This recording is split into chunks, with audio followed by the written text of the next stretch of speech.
Hello दोस्तों। तो आपकी अपनी यूट्यूब चैनल ज्ञान बिंदु में आपका स्वागत है। उम्मीद करते हैं आप लोग अच्छे होंगे। तो चलिए देर न करते हुए ऑब्जेक्टिव की तरफ हम लोग फिर से चलते हैं। पिछले वीडियो में मैंने 40 ऑब्जेक्टिव को डिफाइन आप लोग के साथ कर चुके थे। चलिए फिर नया वीडियो है, यानी फिर 40 वीडियो है। 40 वीडियो बोल रहे हैं, 40 क्वेश्चन है। यह दूसरा का वीडियो यानी पार्ट 2 में। और पार्ट 2 में 40 एक बार में बोर्ड पे नहीं अटने के कारण मैंने 20 ही लिखा है। इसके बाद 20 और डालेंगे, जिसे पार्ट 2 में ए और बी हो जाएगा। जैसे पार्ट 1 में 2 पार्ट में गया है 20-20 क्वेश्चन, तो पार्ट 2 में ए और बी करके जाएगा, यानी 40 क्वेश्चन, यानी 80 क्वेश्चन। मैं आप लोग को बता देना चाहता हूं कि मात्र 500 ऑब्जेक्टिव क्वेश्चन देंगे और 500 में से ही आपको बोर्ड में पूछेगा। उससे एक न बाहर जाएगा और न अंदर जाएगा, यानी उसी में से ही आएगा। तो चलिए देर न करते हुए चलते हैं आगे। पहला क्वेश्चन है, और सारे क्वेश्चन वीवीआई के तौर पे इसको याद कर लीजिएगा, ताकि आपको परीक्षा हॉल में किसी भी समस्या का सामना नहीं करना पड़े।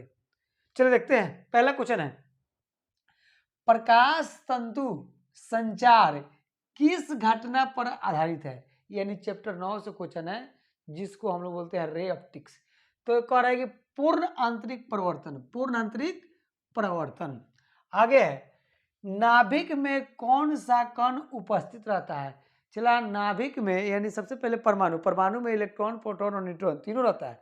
तो इलेक्ट्रॉन क्या करता है? इलेक्ट्रॉन चक्कर लगाता है, और नाभिक में उपस्थित रहता है प्रोटॉन और न्यूट्रॉन, प्रोटॉन और न्यूट्रॉन। तो यहाँ दिया हुआ है पी और एन, यानी नाभिक में उपस्थित कौन है? प्रोटॉन और न्यूट्रॉन। आगे चलते हैं। एक चक्कर पूरा करने में, यानी एक चक्कर चालक को प्रतिवर्ती धारा का मान, यानी एसी करंट में कह रहा है कि एक पूरे चालक में प्रतिवर्ती धारा यानी एसी करंट का मान होता है, क्या होता है? 0, और आधा चलेगा तो π/2। आगे, चालक बैंड अशांत खाली होते हैं किसमें? अर्धचालक में। किसमें? अर्धचालक में। आगे है, कह कि जब प्रकाश किरण एक अवरोधक किनारे से मुड़ती है तो यह क्रिया कहलाती है। जैसे चला, एक फिगर बनाए थे, और एक फिगर बना के यहाँ से जब प्रकाश गुजारे थे तो प्रकाश क्या होता? चारों दिशा में फैल गया था। तो उस क्रिया को हम लोग क्या बोलते हैं? विवर्तन। जैसे यहाँ लिखा हुआ है कि उस क्रिया को क्या कहते हैं? तो विवर्तन। चलिए आगे चलते हैं। करा है कि तरंग दैर्ध्य बढ़ने से, यानी वेवलेंथ को बढ़ने से अपवर्तनांक का मान क्या होता है? घटता है। यानी जिसका तरंग दैर्ध्य बढ़ेगा उसका अपवर्तनांक क्या होगा? कम होगा। चलिए आगे चलते हैं। कह रहे कि डिवाई मात्रक है किसका? विद्युत द्विध्रुव अघूर्ण का। इसका एक और मात्रक है, आप लोग कमेंट करके बताइएगा कि इसका एक और मात्रक क्या होता है। चलिए आगे। कह रहे कि लेजर का आविष्कार कब हुआ था? यानी लेजर लाइट, जो कि देखते हैं कहीं कहीं प्रोग्राम में बच्चा सभी लाइट बार देता है, तो वही उसी लाइट का आविष्कार हुआ था 1960 में। आगे चलते हैं। किसी चालक तार, करे कोने को चालक तार है, और करे कि उसको खींच के दुगुना कर देते हैं। यानी किसी चालक तार की लंबाई को खींचकर दोगुना कर दिया जाता है। यानी ये तार है, और इसको खींच करके उसको क्या करते हैं? दुगुना। आगे से देखिए तो, गोलू को बोली बैठाने के लिए।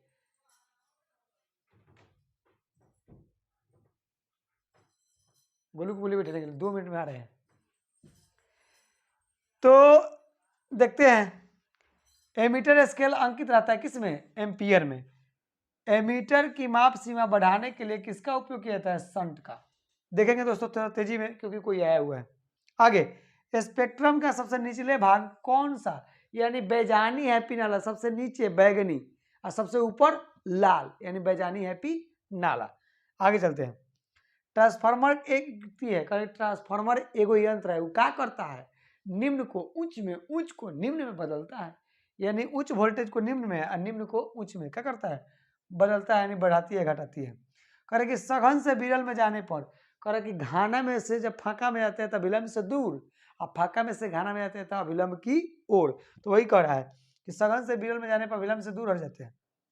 अवतल दर्पण में, अवतल दर्पण में कह रहा है कि वस्तु की दूरी a और प्रतिबिंब की दूरी b, तो a में यानी आवर्धन क्षमता, तो कह रहा है क्या कि इसका होता है फॉर्मूला a/b, देख लीजिएगा, फिर देखते हैं आगे।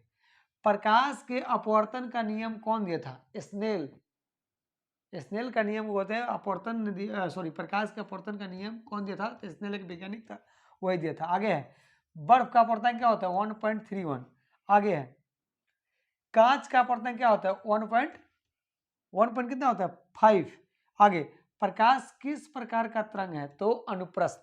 आगे निर्वात में प्रकाश की चाल क्या होता है, अगर किलोमीटर में कहे तो 3 × 10⁵ किलोमीटर पर सेकेंड, अब मीटर में कहे तो 3 × 10⁸ मीटर पर सेकेंड। तो दोस्तों कोई आया हुआ है इसलिए मैं थोड़ा सा ज़्यादा तेजी में हूँ। फिर मिलते हैं पार्ट 2 में, यानी 20 क्वेश्चन लेकर के। थैंक यू दोस्तों। तो आप लोग स्क्रीनशॉट ले लीजिए, अगर वीडियो अच्छा लगे तो अपने दोस्तों के पास शेयर कर दीजिएगा, ताकि हमारा भी मनोबल बढ़ता रहे। तो देर न करते हुए आप लोग स्क्रीनशॉट लीजिए।